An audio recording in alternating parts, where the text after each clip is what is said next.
The Facade of the Week was reported by Design Boom, and this is this mural in Mannheim by the Italian artist called Pieta. That's right, the Facade of the Week is actually not designed by an architect. In fact, the architect is unknown, and the building originally was quite mundane. I really like good graffiti, and I really hate the fact that most of the buildings we design right now are intended to be frozen.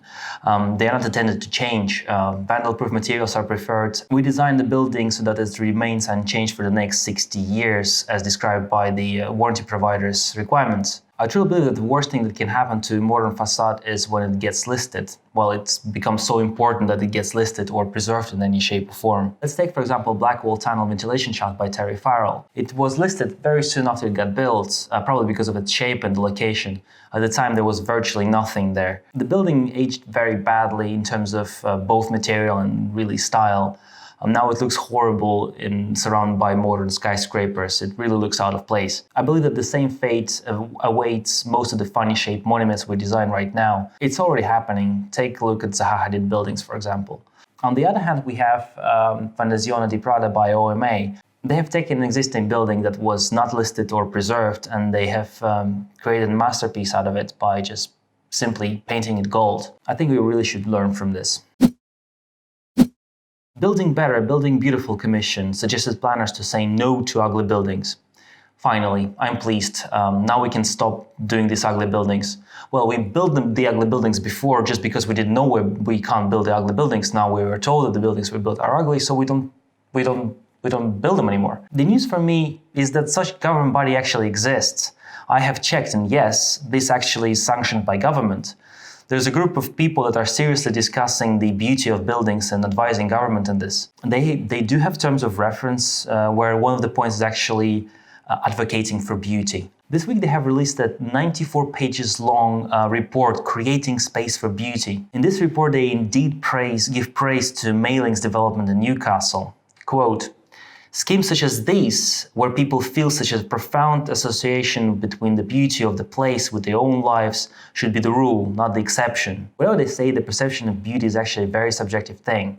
I find Mailing's development quite dismal. I wouldn't want to live there. On the contrary, I'm quite fond of tall buildings with floated ceiling windows or glass facade. I find them beautiful and I find them more livable. I also kind of like balconies. They suggest involve local communities at an earlier stage for design process rather than the current model where people can't lodge objections until the planning stage. Yeah, we should really involve more communities, councils, beauty commissions, etc.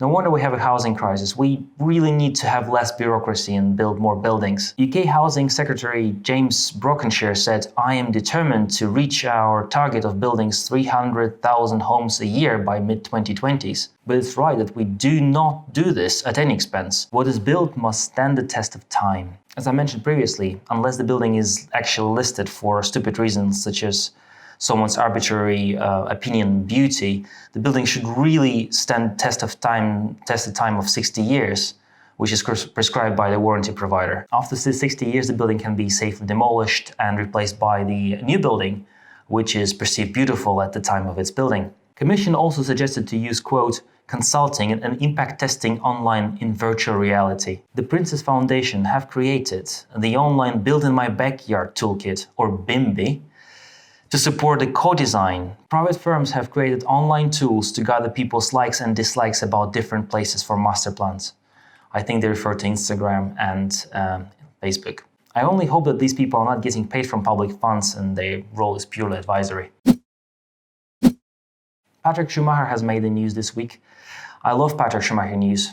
Gotta be interesting. Patrick Schumacher has hit out at architecture education, accusing schools of being disconnected from real world and claiming that many teachers use their position to promote their own agendas. Yeah, I agree with this. As a result of architectural schools teaching without any curriculum, students graduate with portfolio that might not include a single design that could meet minimal standards expected from contemporary competition entry. Yep, sounds about right. Too many teachers without professional work. Yeah, true story. In his post, he criticized architecture for being taught like art and for schools not teaching students the skills needed by architectural practices. Oh my god, I can't agree more. What does he propose? Architects will study basic building engineering, physics, sociology, philosophy, and building technology? The crisis will be overcome when the world architecture once more converges onto hegemonic unifying paradigm. Well, I don't like where it's going. The paradigm we are looking for is parametricism, the discipline's answer to societal challenges and technological opportunities of our computationally empowered post-Fordist network society, blah, blah, blah, blah, blah, blah, blah. Over the years, I have developed a reflex whenever I hear a word paradigm, I can't stop thinking of Patrick Schumacher and his parametricism cult. Well, at least he's consistent. Arch Daily highlighted the new book Eastern Europe Facades. The article has word facades in it, so it automatically got onto my reading list. To showcase Central and Eastern Europe's unnoticed brutalist architecture, Zupographica have shot and put together more than 100 photographs in a book called Eastern Blocks, inviting readers to explore brutalist mass housing developments across Moscow, East Berlin, Warsaw, Budapest, Kiev, and St. Petersburg. I have ordered this book on Amazon, and if there's anything to learn from it, we'll definitely review it. However, I don't hold my breath. This book appears to be just another architectural practices coffee table book for the reception, which paints this Soviet utopia that actually never happened. It's worth checking out if you're into that sort of thing. Staying on the topic of books, we have suggested our Instagram account to review 2 books. This one is on 3D details, this one on glass. You have predominantly voted to review this book with 3D details, but both books gathered enough attention and enough votes and likes, so we are going to review both of them. However, this book on architecture in detail 2 will be reviewed first because it won the competition. We will let you know how to get this book for free and participate in our giveaway.